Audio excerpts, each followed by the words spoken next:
Hello friends, and welcome to my absolute favorite time of year, most magical time of year, Halloween. So this is my first ever special effects tutorial, so bear with me and we will get through it. So essentially all I have done is just taken off the foundation on the bottom of my face because we aren't going to need that anymore. Plus latex and makeup don't really work well together. What you see me doing here is applying a red cream paint with any old fluffy type brush in just an extended mouth shape. And that's going to work as the base for the mouth that we are going to be applying. Now I just put brown color and a little bit of black color around my actual mouth so it just looks a little more realistic once everything is done. Here I am working on a little liquid latex concoction, just using a long Q-tip here. I am applying it to my mouth and then taking unrolled cotton balls and sticking that on top. Then I am covering it up with latex again and just using tweezers to kind of pull and manipulate the cotton and latex mixture into a creepy, flappy skin-like appearance that will look super cool in the end. And essentially that is what I'm going to do for the entire mouth segment. So you're just going to see me laying down liquid latex, covering it up with cotton, and then covering that back up with liquid latex again and just manipulating it to look how I want it to. Now, the whole fun part about special effects is it doesn't have to be perfect. Okay, you can make this look however you want it to, and it's going to be awesome because it's your creation. The less symmetrical and less perfect things look, actually, the better your special effects look is going to come out. Believe me on that. I know when it comes to makeup, that's kind of the exact opposite, but believe me, for special effects, it will look awesome.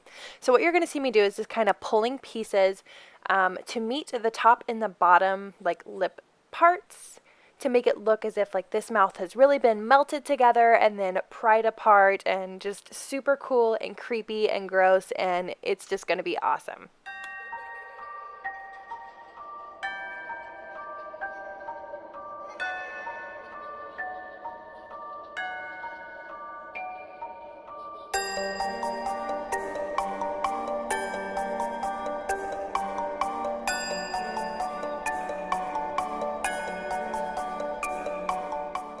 So I'm going to really take my time and show you guys kind of exactly what I'm doing as far as applying layers, applying cotton, reapplying layers of latex, and just pulling and picking things and just placing them every which way to make it look exactly how I want it, just nice and creepy. So I don't want this to be boring, but I really wanted you guys to see exactly what I'm doing.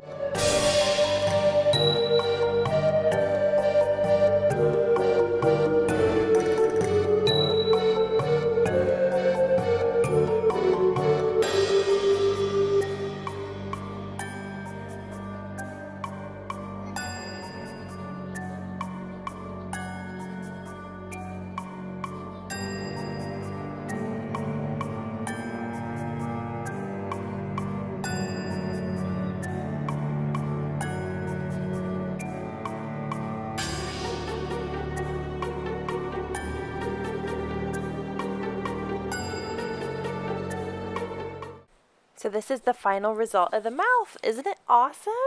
Oh, looks so cool. So to speed up the drying process of the latex, I like to use a blow dryer and use it on the lowest setting because it is so easy to accidentally burn yourself. Because you cannot use brushes and wet latex. It will ruin your brushes. So what I'm actually using here is, it's called the Rotter Zombie alcohol-based paint palette. That was a lot to say. But essentially it is exactly what I said, an alcohol-based palette that I am just using to paint a flesh tone over the latex so it doesn't have that stark white appearance. So whenever I go over top with this actual foundation color, I do believe this is the actual foundation that I was wearing that day, it doesn't look like such a harsh contrast. Then what I'm taking here is just a more taupey, cool tone brown shade to just apply a little bit of shading to the external part of the mouth so it doesn't, it doesn't have this harsh line between where latex and my actual skin meet. So now it's time to bruise it up, because obviously if I have a melted mouth, it is not going to be in the greatest skin shape. So just using this fluffy brush, I am just dipping it into basically every color on this bruise wheel and just going to town. The best part about it is there's no rules. You can make it look however you want it to. So just keep applying color until you are satisfied and you think it looks nice and blended and bruised and you love it.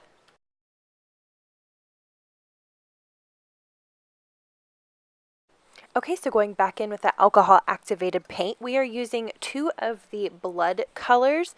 The colors that I'm mixing is fresh blood and old blood, and I'm just using that on a little precision brush to get into the crevices and little nooks and crannies in there to just make it look a little bit more gruesome, a little bit more gory. So whenever we apply the actual fake blood, it just all looks super realistic and super, super cool. Now it's time for literally my favorite part of any look, which is applying Ben Nye Scab Blood.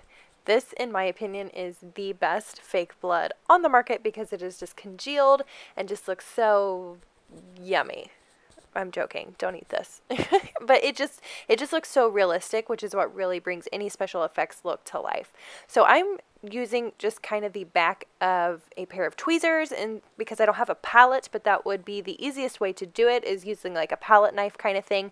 And I'm just sticking it into the nooks and crannies where I painted them red earlier, just to make it look realistic. How many times can I say make it look realistic? Is that creepy? Is that weird of me that I want it to look real? I don't know. But this is pretty much the last step, you guys. Just apply blood wherever the heck you want it to, and that's that. Admire yourself, take a look in the mirror, and that's it, guys. I hope you guys enjoyed this tutorial. See you in the next one. Bye.